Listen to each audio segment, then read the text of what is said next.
I'm going to start with this today, and I was looking at it before and I thought that's a bit bare. I thought I had a feeling this was going to come together very quickly, and then I thought, but there's loads of white space, and then I remembered about this because I've been storing this separately so that it's safe. So that'll go on there. Now what I'm going to do, I've got a shape drawn out here that I've also drawn on the back with my light box there. Because I'm going to do more insect collage in there. Now if you remember, when I did there, I messed it up a bit, didn't I? And I did mention that using papers of a similar weight is the best way to go, and that wasn't a similar weight to this, but it was also too fragile to handle the cutting action, and plus I'm not the most skilled at cutting, as you've probably observed. I get like really like, oh, I've got to press really hard, and then so it doesn't make my line as smooth as it could be, etc, etc. But what I've done is I've collaged some of that paper together to make it a bit sturdier, so hopefully when I come to do that I'll make a better job of it. So I'll put that over there for now, because the first thing I want to do is this button. Now you might not be able to see, but there's a really big there's a big circle drawn here, and it's got a line down the middle, because what I want to do with that is prick out half of it. And I'm not going to use my pricking tool, because my pricking tool is such a fine point that it really makes it more laborious in a way, because you have to prick for longer. So I'm going to use a pin with a substantial head on it. So I'm not pricking out this side, I'm just pricking out the left hand half. And the best way I find of doing that, because as we know, we've already established I'm rubbish with a cutting knife. I would never get it as precise with a cutting knife. So I do find it for myself a lot easier to perforate the paper with a pin or a needle or a pricking tool, and then just hopefully push it out. Now these aren't actually touching, but then I think I've said before, if you drag your implement but without creasing, it does help it when you come to pushing it out. So if I go around the semicircle bit, I mean it might help actually with the, I'll try that upright, that vertical line with the craft knife in a second. Maybe the pricking will help that go smoother. That's the point actually. I might, if actually I'll try that, and then that might help with my insect collage, mightn't it? So just prick all the way around.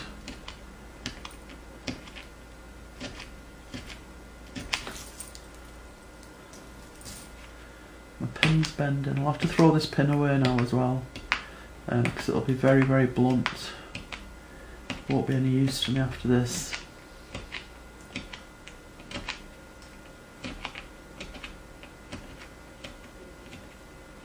Right, let me just get, let's see if that will assist in any way with the knife. Maybe, fingers crossed. Can you see that?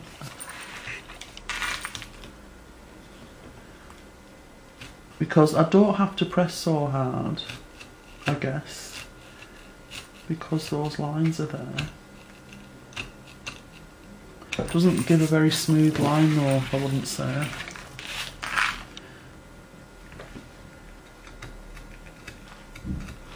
But slowly, slowly, catchy monkey.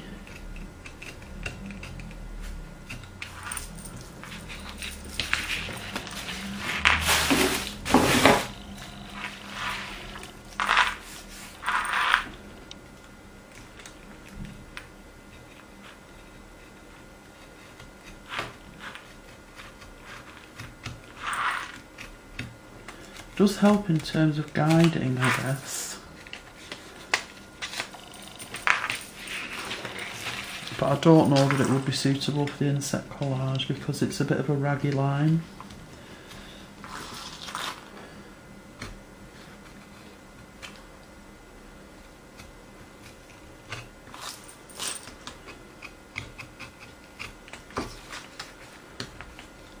There.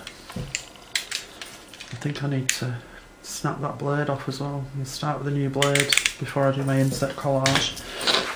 So now what I want to do is make holes around there for buttonhole stitch.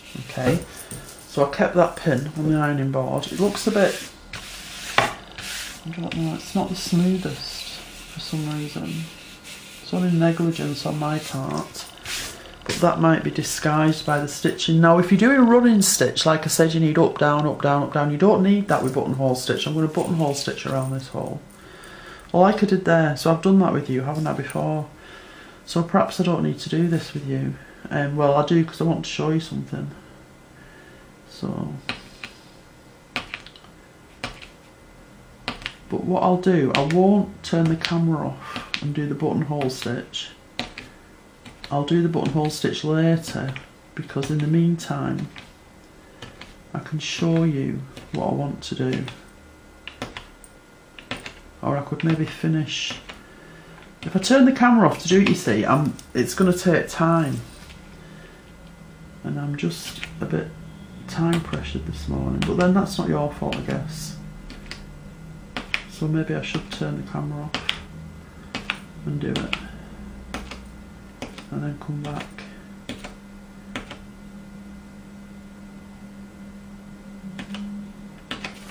Right. So there's my holes for my buttonhole stitch. I'll start it with you, because at the end of the day, I've got my needles and I mean, how many times have you watched me do French knots? So I guess it's all valid, isn't it? You can fast forward through this bit if you don't want to see it. Now I know that I've brought my little scissors, it's just locating them. There's just so much stuff on this table. I know I brought them because so there they are. That's my gutterman on the floor, and I need that after. I wonder if I can get it with my foot. I can't even see it. Just give me a sec. The great rolling table. Honestly, would you believe that you couldn't make this up, could you? Oh, there it is. Stay boy. It's funny because I did a podcast, recorded a podcast the other day that I think is coming out on the 4th of April, and it was very relaxed actually, it was very nice, and I don't need this yet, do I? But I'm just a bit worrying now in case I've forgotten that I said something completely ridiculous or idiotic. But anyway, she was going to edit it, so hopefully if I did say something idiotic, she'll cut that bit out. But the point I'm going to make is that I was saying on the podcast that I don't edit my videos in the sense of if I make a mistake, I'll leave it in. Because if I make that mistake, it's likely that somebody else will make that mistake. And so if I learn from it, you can learn from it. But alongside that, I was telling her that, excuse me, if I forget my pencil or something, I just leave that in as well. So I forgot my pencil, I'm going to go get my pencil. And dropping the gutterman there was an illustration of that. But she found that really nice. She said that's probably why you've got such a good group cohesion going on, or something like that, because it's so relaxed. And I felt yeah, relaxed is the nice way of saying it's cobbed together. But anyway, so again, I can't remember what I did there, but I've left a long tail. I'm hoping I left a long tail when I did that one, because I need to thread that in the back when I've finished going round here. So if I come up there, I try not to start at corners, okay, and then literally just buttonhole around this. So if I start it with you, just for a few minutes, and then turn off and come back when I've done that.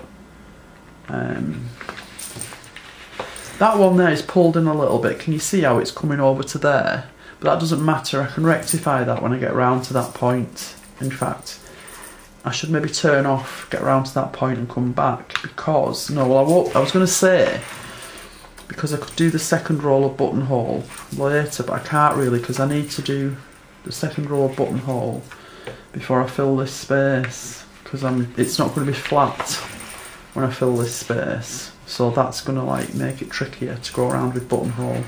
Right, so if I turn off and finish this, and I'll come back when I get to that bit there, alright, because you pull that over when you do that stitch. After you've done that stitch, you then go into that to pull that over to make it lie better. Okay.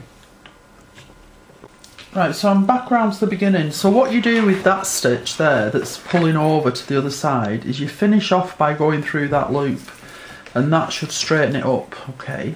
Now I think I've got enough thread here to do the next row, but what I need to do first is secure that so that doesn't shift. So it's a Henrietta knot, and then it's a thread through the back, and I need to get rid of that I started with because it was really getting on my nerves and I was going all the way around there.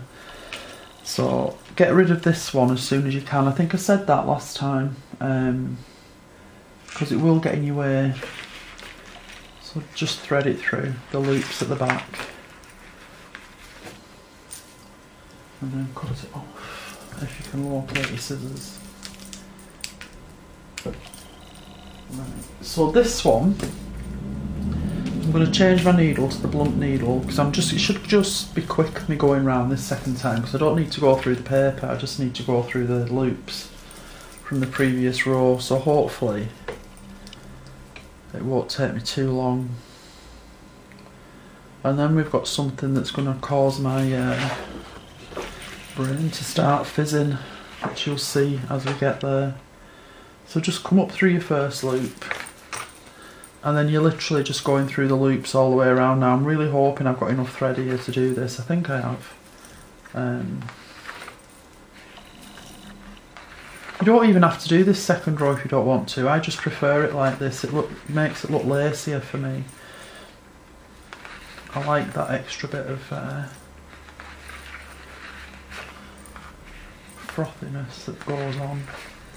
So as you can see, this is a simple row. You're not going through the paper.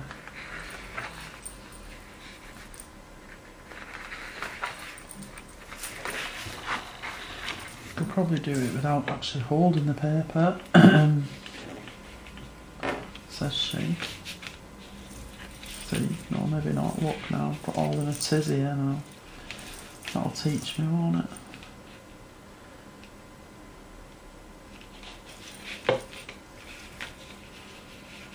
What on earth have you done, Karen?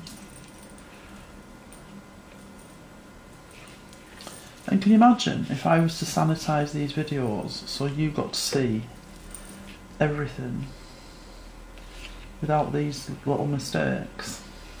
The videos would take me 3 days to make for 1.5 hour one because I'd be forever stopping and starting again. And at the end of the day, we're all capable of doing things. That's not, I'm going to have to hold the paper.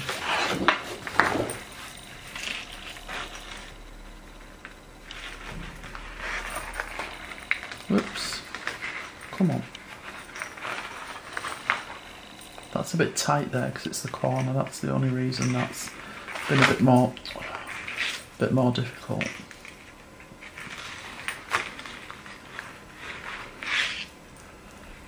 Goodness gracious me. It's a good thing I'm a lady and I don't know any swear words, or the air would be blue.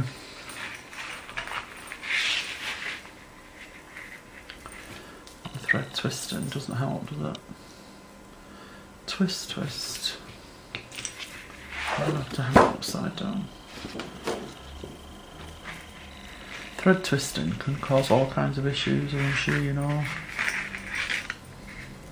I think the trouble I'm having here is because my needle isn't as long, because it's a cross stitch needle, a blunt needle.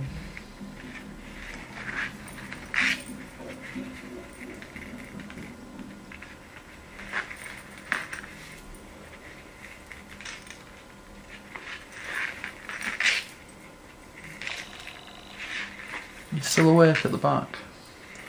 Raise your hands so I can see that you're still awake. Don't split your thread. And that's with a blunt needle. So imagine if it was a sharp needle.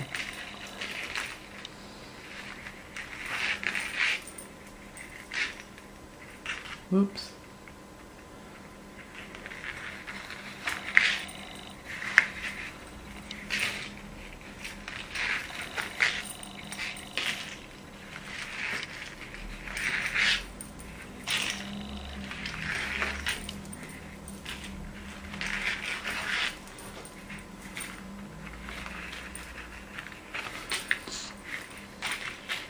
So I'm nearly all the way around now. Your pain is almost over.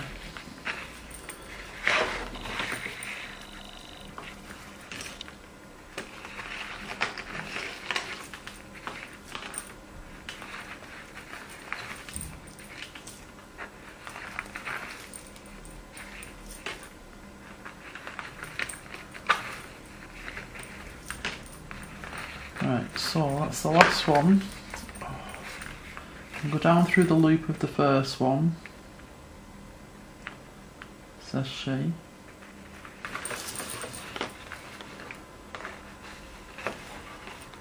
There.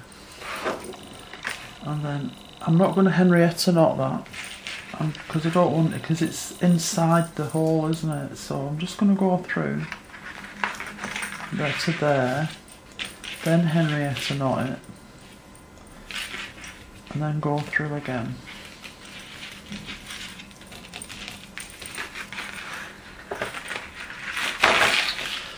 Do you know? There. Scissors.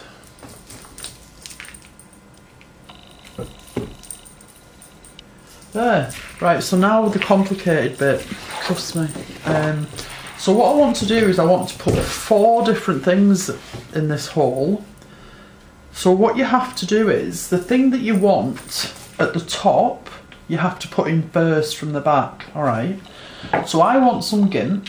I want some gimp coming out here. Sorry.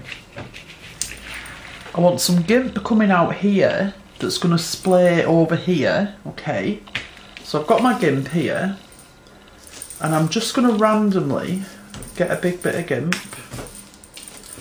Now how big is that? Just let me, this hole by the way, because I know somebody's going to ask me.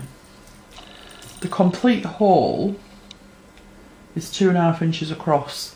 The opening is 1 inch across, okay? Oh, is it? No, actually. Yeah, it's 1 inch across. This piece of gimp is, but this is completely random, I just pulled it off. You can have as many as you want. 6, 12, 18, 24, 30, 36, 44, about 50 inches long that, believe it or not. Surely not. Well, that's what it's saying anyway. So, what I have to do now is go to the back, and I want it coming this way, don't I? Yeah. So I have to put it that way. Okay, so what I'll have to do is curl it a bit, fold it a bit, like that. Now I've got all them ends together now. Now all those ends have to be secured here somehow. Okay. So, Gutterman. It's not going to be easy. I didn't tell you it was going to be easy, did I? Those words never left my lips. Sharp needle.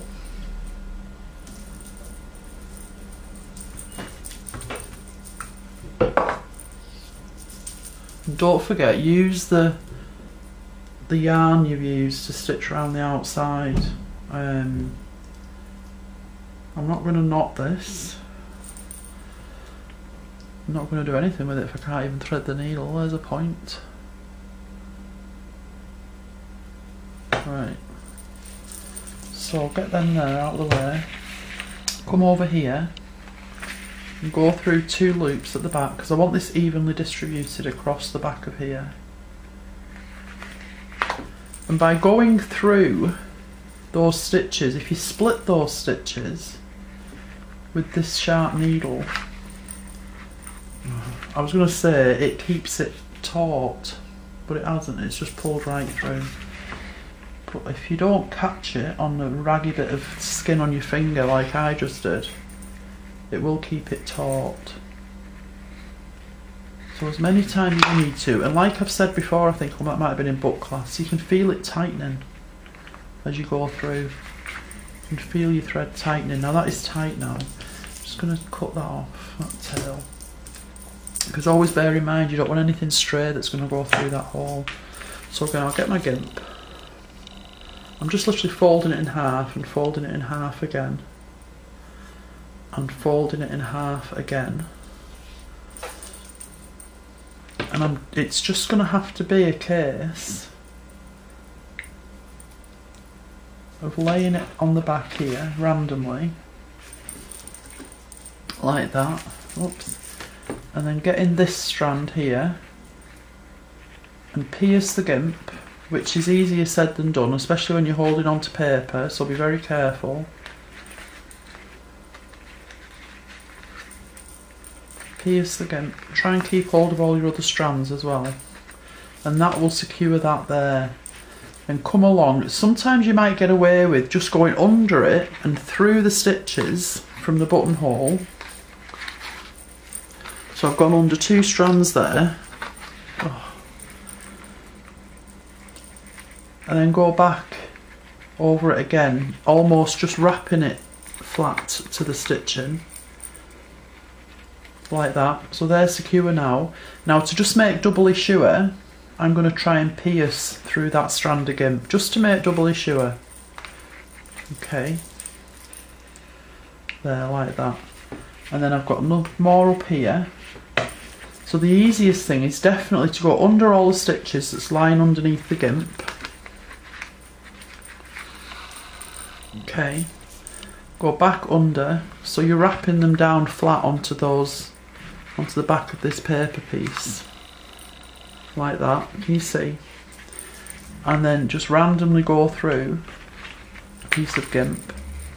It's quite hard to pierce gimp, so don't expect it to go through easily.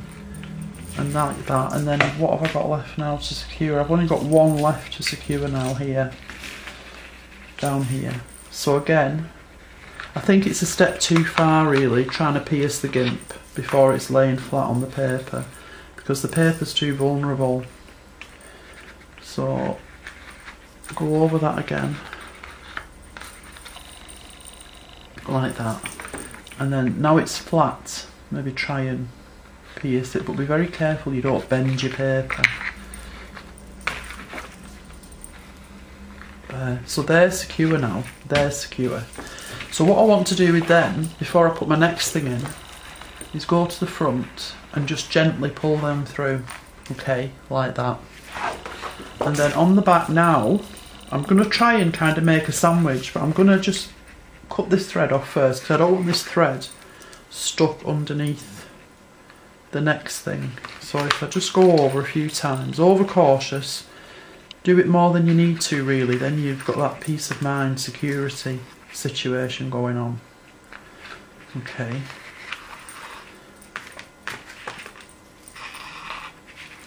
Right.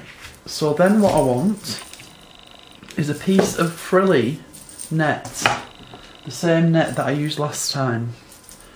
So I've got a piece of net here, I'm just going to fold it in half, and I'm going to kind of do that with it, just ruffle it up in my hand, okay, and I'm going to put it kind of across the corner, alright, and then push it through, like that. Alright, and I'm going to look at the front to make sure it looks okay. Yep, so that's fine by me. Maybe actually it's a bit big, so I'll just pull it through from the front.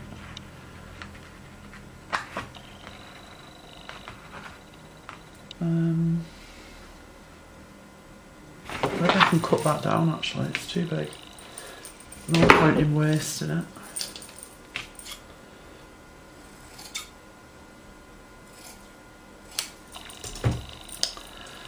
So, fold it over. I don't need to hide that because that'll be under there. So let me just try again. So just pleat it with your fingers. Okay. Which corner did I have it on? Take it to the, it's upside down. Take it to the back. Like that and push it through. Yeah, I think that'll be nice actually, like that. So then go to the back and try and secure that, again with Gutterman. And again, just stitching through what you've got going on the back. Don't go through the paper. Now I'm hoping, because I can't see here what's going on, I'm hoping I'm going through, not through the gimp, but under and around it and securing this to those strands of gimp. Oh, pulled my thread off my needle now.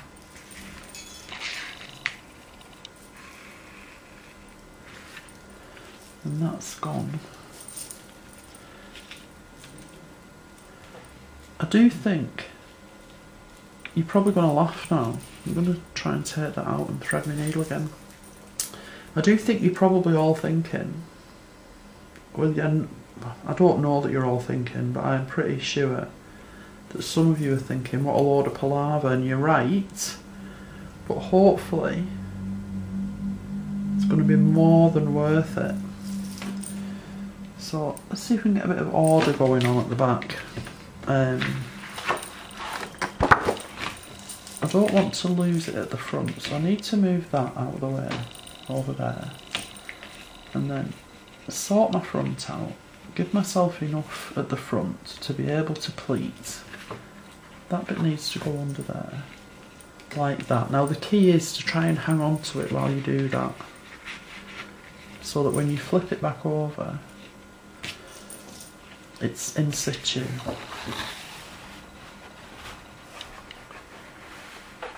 As best it can be. And my thread's come off my needle again.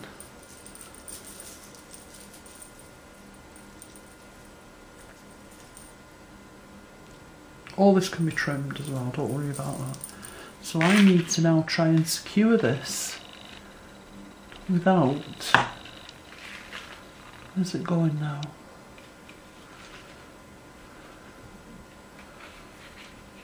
Without losing any of what was going on at the front. So again, I'll try again. So through all the fabric, and you can feel the resistance on your needle. I'm sure that I can feel there that that's going under that gimp, and that will secure that gimp. I'm sure I can feel that going on there. And again over here. Don't worry about the front at this stage, because you can turn over and have a look and push it in with your needle and manipulate it with your needle to get it to lie where you want it to lie. Push it up a bit there. And all the time, taking care, whoa, not to crease your paper. I'm pulling that gimp there by accident because of the... So I'm going to go to the front and just check what's going on at the front. You can always go back to the front and check what's going on there. So that's fine. The only thing now left to secure is this bit here, which needs to be pulled in like that. Can you see it there? So I can just fasten that with stitch to the remainder of the nets that I've got here, and for some reason my thread's doubled in my needle, but I'm not going to worry about that either. So go to the front again. So don't forget, that's all going to be over there. So I've got that now. So that's perfect actually, I like that.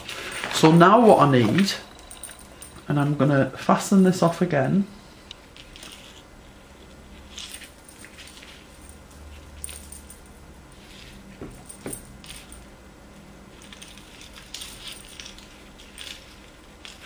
And then I'm going to trim that net, because it will get in the way. So trim when you can. Don't trim too tight, because otherwise you've got no leeway.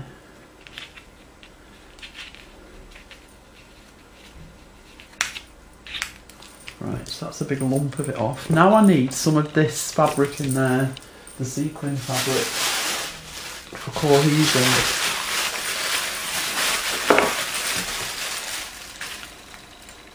Loads of sequins on there, look at all that bounty on there.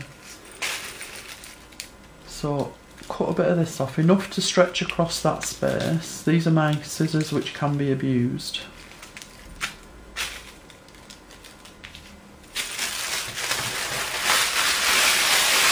I'll keep all those sequins safe. I'll have a collection, getting them all after.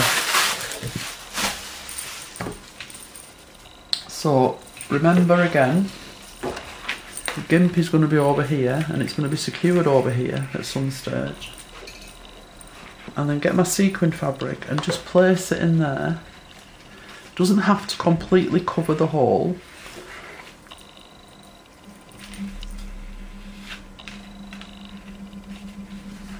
Maybe do it that way. So I want it to maybe go across like that there. So again, where did I put my needle and thread? Here it is.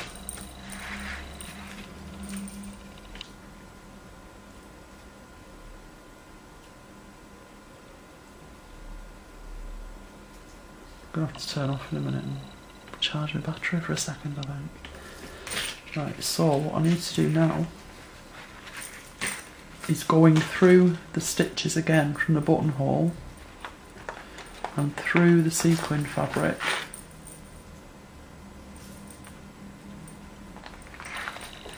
Just secure that fabric there. So none of this is happening on the front, none of this is visible on the front.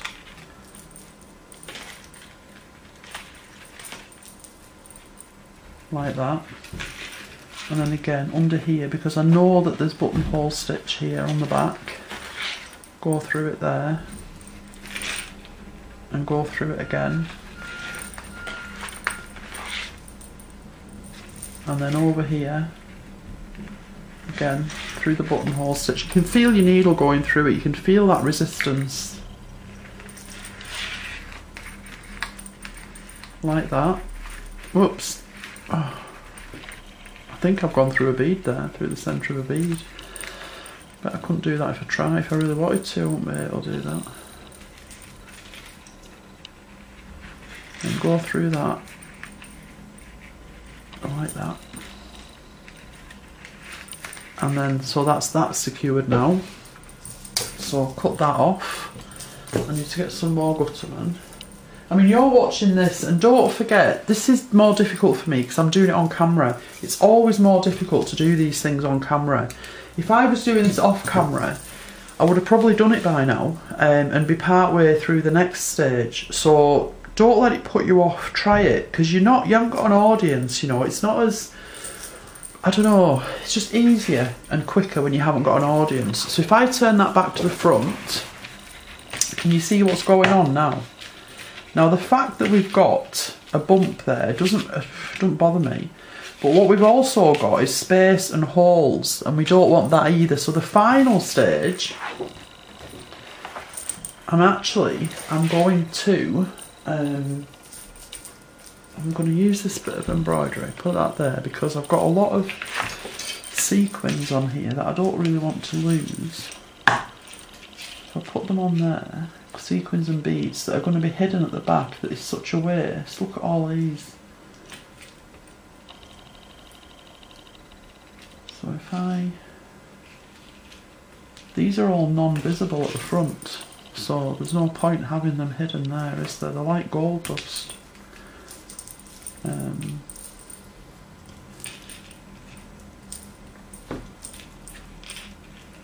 I'll just get a few of them, because I don't want you to have to sit here and watch me do this for hours. And if I turn off and do it, then it spoils my train, spoils my process. It breaks up the process, so that's why I don't want to do that. So I've got loads there now. Right, so your final piece that you put on is a piece that's big enough to cover it all, and that provides a backing so that there's no holes there, no space there. So I've got some of that net that now needs to be stitched down to there. So if I cut this, and it will be trimmed again, place that on there. I've just threaded my needle, haven't I? So it's here. So what I'm going to do, again from the back, I'm going to secure it here with a couple of over stitches.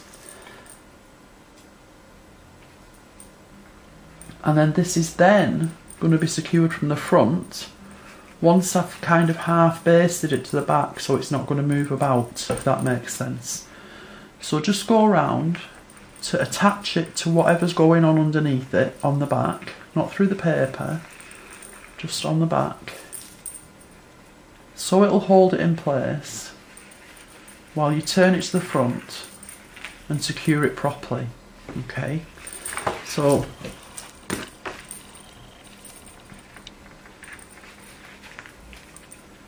because you really don't want this shifting about before you've got it properly secured. It's quite tricky because it's quite a big piece of paper,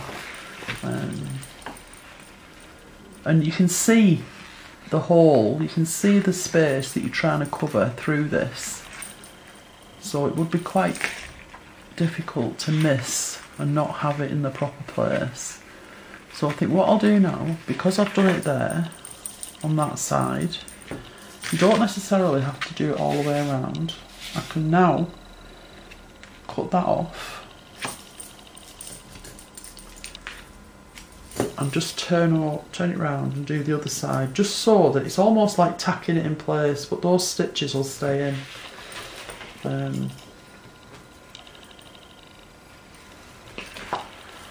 I turn around to there, and then I can see the buttonhole stitch through there, so I can just go through there, big stitches, literally just to hold that in place like that. Now the next thing to say, I don't want to completely trim it yet, but these big flappy bits are going to get in the way, aren't they, if they fall and flop about. So I'm just going to get a